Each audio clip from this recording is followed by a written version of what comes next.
Welcome to crown tasty சமையல். Hello foodies, நம்ம இப்போ ஒரு இனிப்பு ரெசிபி தாங்க செய்ய போகிறோம்.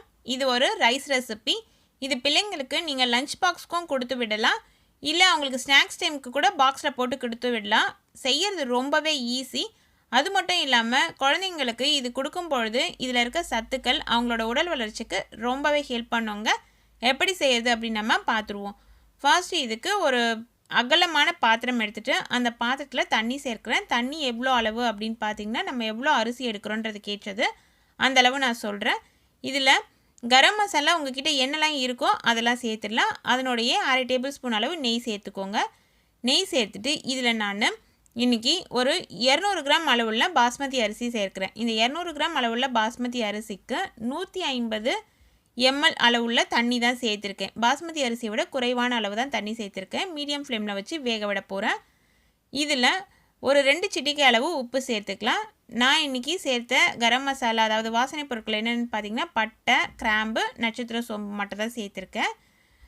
ஒரு சின்ன துண்டு கல்பாசி சேர்த்தேன். தட்டு போட்டு மூடிட்டு ஒரு 2-3 நிமிஷம் வச்சிங்கன்னா இந்த அரிசி நல்லா வேக ஆரம்பிச்சிடும். தண்ணியும் சுருங்கியிருக்கும். இந்த அளவு தண்ணி சுருங்கியிருக்கா அப்படின்றத பார்த்துக்கோங்க. உங்களோட சாதம் எவ்வளோ வெந்திருக்கு அப்படின்னு பாருங்கள்.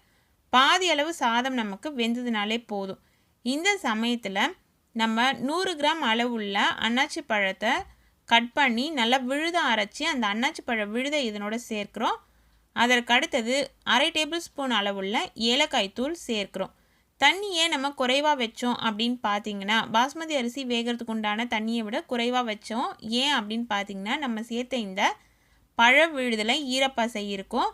அதனால் இந்த அரிசி வேகிறதுக்கு தேவையான ஈரத்தன்மை அந்த பழச்சாறுலேருந்தே நமக்கு கிடச்சிடுங்க.